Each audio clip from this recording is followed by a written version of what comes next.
Welcome to the first learning outcome, where we build up the core algebra toolkit.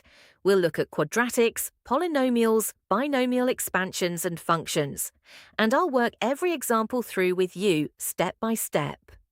Algebra is really just a way of using letters to stand in for numbers, so we can write down rules and solve problems without knowing the values yet.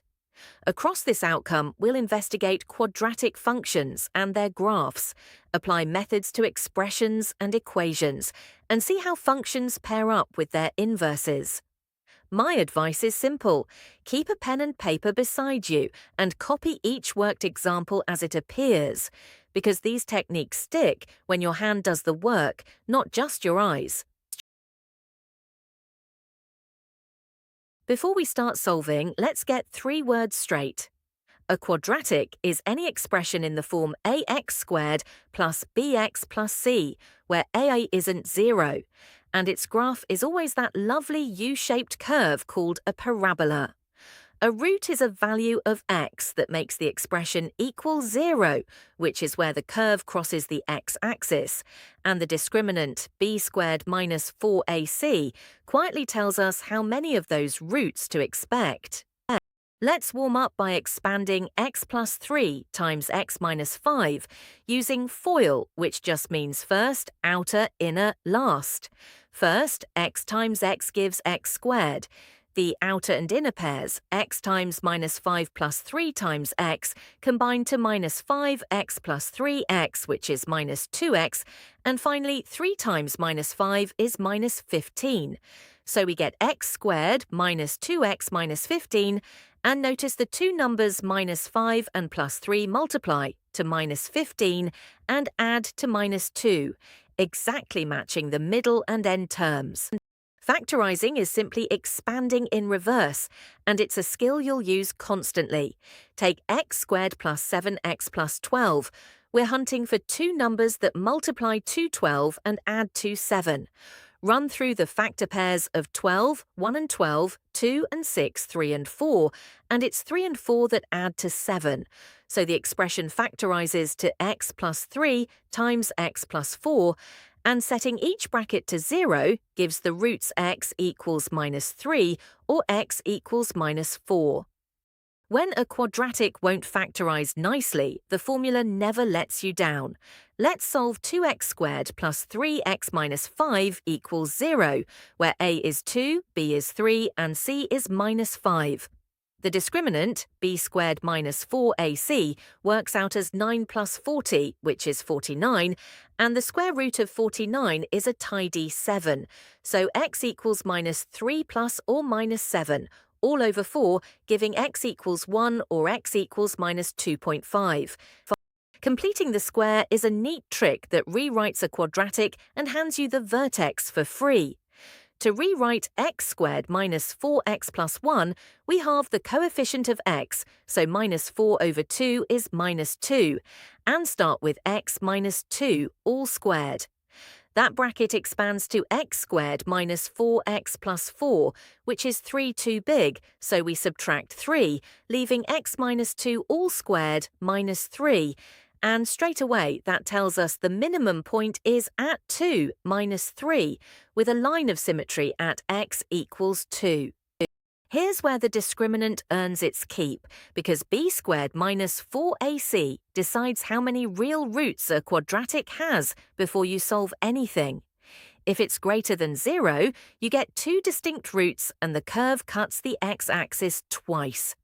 If it's exactly 0, you get 1 repeated root where the curve just touches the axis. And if it's less than 0, there are no real roots at all. Take x squared plus 2x plus 5. The discriminant is 4 minus 20, which is minus 16, so this one never meets the x-axis. Let's find where a line meets a curve by solving two equations together. We've got y equals x plus 1 and y equals x squared minus 3x plus 4. Since both equal y, we set them equal to each other. X plus 1 equals x squared minus 3x plus 4.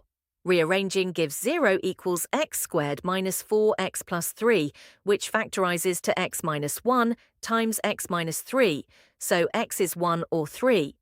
Popping those back into y equals x plus 1 gives the two intersection points 1, 2 and 3, 4. Now we step up from quadratics to polynomials, which are just sums of terms with whole number powers, like a cubic or a quartet. You can add, subtract and multiply them by collecting like terms, much as before. But the real time savers here are two results. The remainder theorem, which says dividing f of x by x minus a leaves a remainder of f of a, and the factor theorem, which says if f of a equals 0, then x minus a is a factor. Together they let us test and break down cubics without any messy long division. Let's put the remainder theorem to work. We want the remainder when f of x equals x cubed minus 2x squared plus 3x minus 4 is divided by x minus 2, and the theorem says that's just f of 2. Substituting in, we get 8 minus 8 plus 6 minus 4, which comes to 2. Since the remainder is 2 and not 0, x minus 2 is not a factor. And notice we never had to do a single line of division. This time, let's show that x minus 1 is a factor of f of x equals x cubed plus 2x squared minus 5x plus 2, and then factorize fully. We test x equals 1, 1 plus 2 minus 5 plus 2 comes to 0, so x minus 1 is indeed a factor. Dividing through gives f of x equals x minus 1 times the quadratic x squared plus 3x minus 2, whose discriminant is 9 plus 8, 17, not a perfect square. So its other roots are the slightly awkward x equals minus 3 plus or minus the square root of 17, all over 2. Partial fractions let us split one awkward algebraic fraction into two simpler ones, which is really handy later in calculus. We want to write 5x plus 1 over x plus 1 times x minus 2 as a over x plus 1 plus b over x minus 2. Multiplying through gives 5x plus 1 equals a times x minus 2 plus b times x plus 1. Choosing x equals 2 makes the a term vanish, leaving 11 equals 3b, so b is 11 over 3, and x equals minus 1 gives minus 4 equals minus 3a, so a is 4 over 3.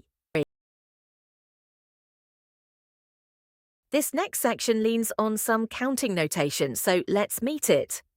N factorial means you multiply n by every whole number below it down to 1. So 5 factorial is 120, and by convention 0 factorial is defined as 1. Then NCR counts how many ways you can choose R items from n, worked out as n factorial over R factorial times n minus R factorial. And a binomial is simply an expression with two terms, like a plus b, whose powers we're about to expand. Let's expand 2 plus x all to the power 4 using the row of Pascal's triangle 1, 4, 6, 4, 1. Those numbers become the coefficients, so we have 1 times 2 to the 4th plus 4 times 2 cubed times x plus 6 times 2 squared times x squared, and so on. Working the powers of 2 out, that's 16, plus 32x plus 24x squared plus 8x cubed plus x to the 4th. Notice the powers of 2 count down from 4 to 0, while the powers of x climb from 0 to 4. The binomial expansion also works for any power, even a negative one, though then it becomes an infinite series. Let's expand 1 plus x to the power minus 1 up to the term in x squared, which is valid when the size of x is less than 1. The formula gives 1 plus nx plus n times n minus 1 over 2 factorial times x squared, and here n is minus 1. So the first term is 1, the x term is minus x, and the x squared term is minus 1 times minus 2 over 2, which is plus x squared, giving 1 minus x plus x squared, and so on. This is a distinction worth nailing down. Does the order matter or not? With permutations, order counts and NPR is n factorial over n minus r factorial. Awarding gold, silver and bronze to 3 of 8 runners gives 8p3, which is 336. With combinations, order is irrelevant, and NCR is n factorial over r factorial times n minus r factorial. Picking a team of 3 from 8 gives 8c3, which is 56. The gap between them is exactly the different orderings, which is why the permutation count is so much larger.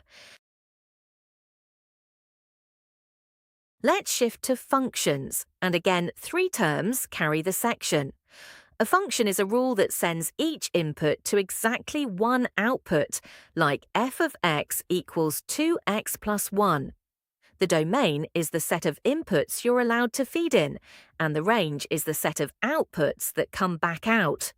In programming terms, think of a function as a little machine, the domain as the values you may pass it, and the range as everything it can return.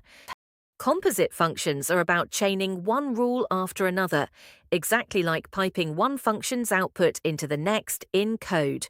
With f of x equals 2x plus 1 and g of x equals x squared, the composite fg of 3 means do g first, then f. So g of 3 is 9, and then f of 9 is 2 times 9 plus 1, which is 19. In general, fg of x is 2x squared plus 1, and order really does matter because gf of x would be 2x plus 1, all squared, a completely different rule. An inverse function undoes whatever the original did, so that f inverse of f of x brings you right back to x. For f of x equals 2x plus 1, we write y equals 2x plus 1, then swap x and y to get x equals 2y plus 1. Rearranging for y gives y equals x minus 1 over 2, so f inverse of x is x minus 1 over 2. On a graph, the inverse is just the original reflected in the line y equals x.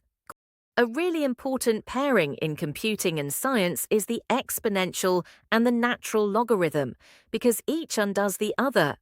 That means the natural log of e to the x is x, and e to the natural log of x is x. The exponential is always positive, while the natural log is only defined for x greater than 0. So to solve e to the x equals 20, you take the natural log of both sides, giving x equals the natural log of 20, which is about 3.00. Let's gather it all up. A quadratic can be cracked by factorizing the formula or completing the square, and that last one hands you the vertex too. The discriminant tells you how many real roots to expect, while the remainder and factor theorems tame polynomials and partial fractions split tricky fractions apart. And we've seen binomial expansions built from factorials and NCR, the difference between permutations and combinations, and how functions carry a domain and range, compose in order, and reflect into their inverses across I equals x. That brings the algebra outcome to a close, having moved from quadratics all the way through polynomials, binomials, counting, and functions. If you'd like to go deeper, the further reading points you to solid core maths textbooks, worked solution sites like Maths Genie and Dr. Frost Maths, and the problem sets on Enrich. Do spend time on the past paper exemplars, because seeing full model solutions is the fastest way to firm up your own method. Work a few extra examples by hand, and these techniques will soon feel second nature.